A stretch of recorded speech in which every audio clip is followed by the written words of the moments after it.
Chemical reactions का तीसरा type है डिस्प्लेसमेंट रिएक्शन। इसमें दिया है in this reaction more reactive element displaces less reactive element from its solution. Displacement reaction ऐसा रिएक्शन होता है जिसमें ज्यादा reactive element less reactive element को डिस्प्लेस कर देता है उसी के सॉल्यूशन में से। इसकी जो केमिकल इक्वेशन है वो कुछ इस तरह की होगी, ए प्लस में बी सी रिएक्शन होने के बाद क्या होगा, ए सी प्लस में बी।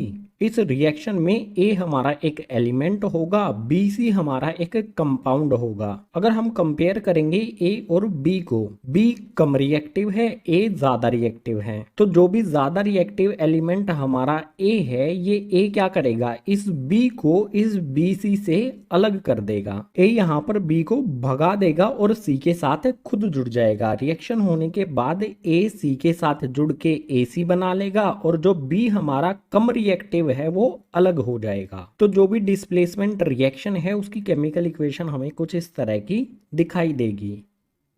एग्जाम्पल से समझ लेते हैं, काफी इजी हो जाएगा हमारे लिए। सो एग्जाम्पल में हमारे पास एक एलिमेंट है Fe, आयरन होता है। ये आयरन जब CuSO4 यानी कि कॉपर सल्फेट के साथ रिएक्शन करेगा तो हमें यहाँ पर मिलेगा FeSO4 प्लस में Cu। इस रिएक्शन को समझने से पहले आपको मैं बता दूं, अगर हम कंपेयर करें Fe और Cu, आयरन और कॉपर को, तो आयरन ज्यादा रिएक्टिव होता है कॉपर से।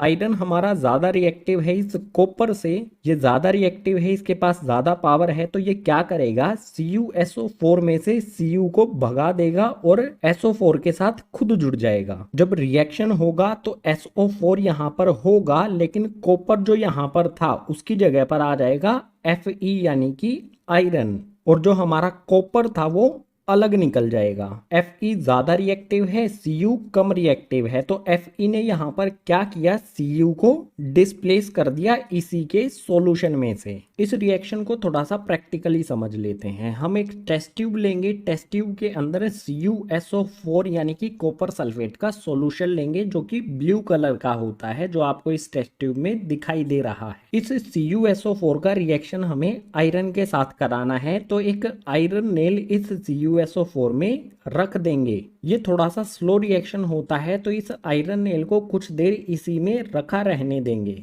कुछ देर के बाद आप इस सॉल्यूशन को जब देखोगे तो जो ब्लू कलर का सॉल्यूशन था वो चेंज हो जाता है इस तरह के ग्रीन कलर में, पेल ग्रीन कलर में, और जो इस सॉल्यूशन में हमारी आयरन नेल थी वो जितनी भी सॉल्यूशन में डूबी होगी वहां तक वो ब्राउन हो जाएगी। सो क्या हुआ इस रिएक्शन में, कॉपर सल्फेट का सॉल्यूशन था, इसमें हमने आयरन नेल डिप की, तो जो भी इस सॉल्यूशन में कॉपर था आयरन ने उसको हटा दिया। कॉपर सल्फेट के सॉल्यूशन में से कॉपर को हटा दिया और खुद कॉपर की जगह ले ली और बन गया यहाँ पर फेरस सल्फेट। आयरन को फेरस कहा जाता है, फेरस सल्फेट भी कह सकते हैं, आयरन सल्फेट भी कह सकते हैं। जो ये ग्रीन कलर का सॉल्यूशन होगा ये हो जाएगा हमारा आयरन सल्फेट। पहले ब्लू कलर का जो सॉल्यूशन था वो CuSO4 था, रिएक्शन होने के बाद जो ग्रीन कलर का सॉल्यूशन हुआ वो हो जाएगा हमारा FeSO4। कॉपर सल्फेट सॉल्यूशन में जो कॉपर था वो कहाँ गया, इस आयरन नेल पर इकट्ठा हो गया। जो भी ब्राउन कलर का सब्सटेंस इस आयरन नेल पर इकट्ठा हुआ है वही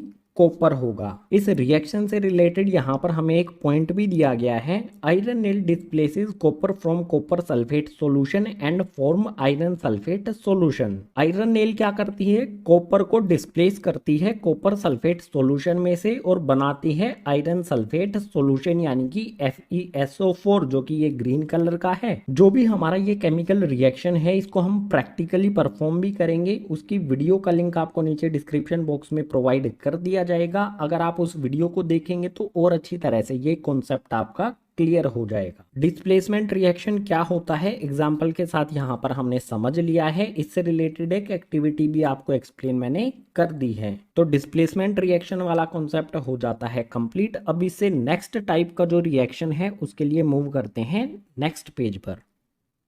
केमिकल रिएक्शंस का फोर्थ टाइप है डबल डिस्प्लेसमेंट रिएक्शन। इसमें दिया है in this reaction new compounds are formed by mutual exchange of ions between two compounds. Double displacement reaction में दो कंपाउंड्स होंगे, उनके बीच में आयंस का एक्सचेंज होगा और नए कंपाउंड्स बन जाएंगे। और जो भी डबल डिस्प्लेसमेंट रिएक्शन होगा उसकी केमिकल इक्वेशन कुछ इस तरह की हमें शो होगी। पहला कंपाउंड हमारे पास AB है, दूसरा कंपाउंड हमारे पास CD है। ये दोनों रिएक्शन करेंगे तो A यहाँ पर C को डिस्प्लेस कर देगा, C को हटा देगा और D के साथ जुड़ जाएगा तो बन जाएगा AD। बिल्कुल इसी तरह से ये वाला जो C है ये A को डिस्प्लेस कर देगा AB में से, B के साथ ये खुद जुड़ जाएगा और बन जाएगा CB। यहाँ पर आप देख सकते हो डबल डिस्प्लेसमेंट हुआ है। CD में से A ने C को डिस्प्लेस कर दिया और AB में से C ने A को डिस्प्लेस कर दिया। प्रोडक्ट मिला AD प्लस में CB।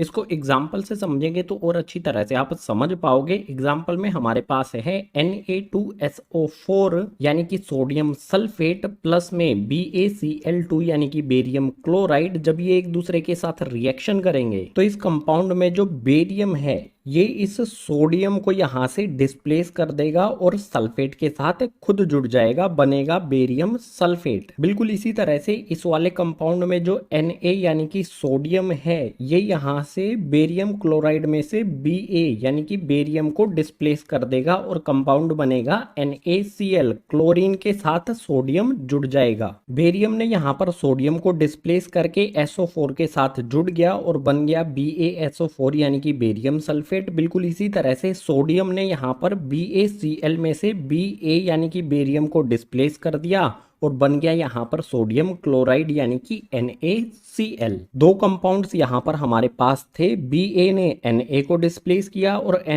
ने Ba को डिस्प्लेस किया और दो नए कंपाउंड हमें मिल गए। तो इसी टाइप का जो रिएक्शन होगा उसको कहेंगे डबल डिस्प्लेसमेंट रिएक्शन। अब यहाँ पर यह भी समझना पड़ेगा कि आयंस का एक्सचेंज किस तरह से हुआ है। तो सबसे पहले यहाँ पर हमारे पास बेरियम है तो यहाँ पर मैं लिखता हूँ Ba।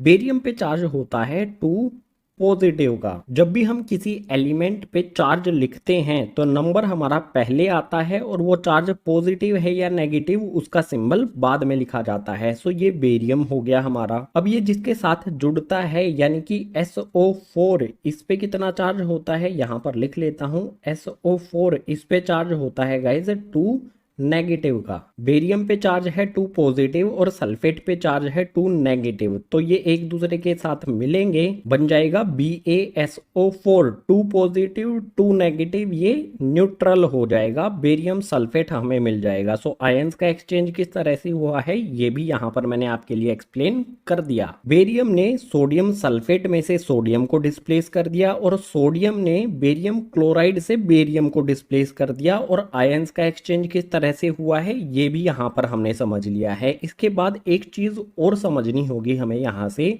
Na2SO4 ये हमारा एक्वस सॉल्यूशन है। इसकी फिजिकल स्टेट लिखेंगे AQ आएगा। जो भी फिजिकल स्टेट है वो यहां पर लिखी जाती है लेकिन जगह कम है इसलिए मैं इसके नीचे लिख रहा हूं। इसी तरह से BaCl ये भी हमारा होता है एक्वस सॉल्यूशन। इन दोनों का रिएक्शन होता है तो हमें मिलता है BaSO4 यानी कि बेरियम सल्फेट। ये सॉलिड होता है और सॉलिड किस तरह से हुआ है ये भी एक्सप्लेन आपके लिए करूंगा, यही इंपॉर्टेंट पार्ट है यहाँ पर। इसके साथ ही हमें मिलता है NaCl, ये हमारा एक्वस होता है। अब यहाँ पर ध्यान देने वाली बात ये होगी कि ये एक्वस सॉल्यूशन है, ये भी एक्वस सॉल्यूशन है यानी कि लिक्विड में है। ये दोनों सब्सटेंसेस हमारे, इन दोनों के रिएक्शन से हमें सॉलिड मिला है। तो ये सॉलिड किस तरह से मिला है इसके लिए एक एक्सपेरिमेंट परफॉर्म किया जाएगा। इन्हीं का लिंक आपको उस एक्सपेरिमेंट का डिस्क्रिप्शन बॉक्स में दे दिया जाएगा। वीडियो का टाइटल होगा डबल डिस्प्लेसमेंट प्रिसिपिटेट रिएक्शन। देख लेना, प्रैक्टिकल अगर आप देखोगे तो अच्छी तरह से कॉन्सेप्ट को समझ पाओगे। वापस कॉन्सेप्ट पर आते हैं। यहाँ पर सोडियम सल्फेट और बेरियम क्लोराइड दोनों एक्वस सॉल्यूशन से एक सॉलिड बन जाता है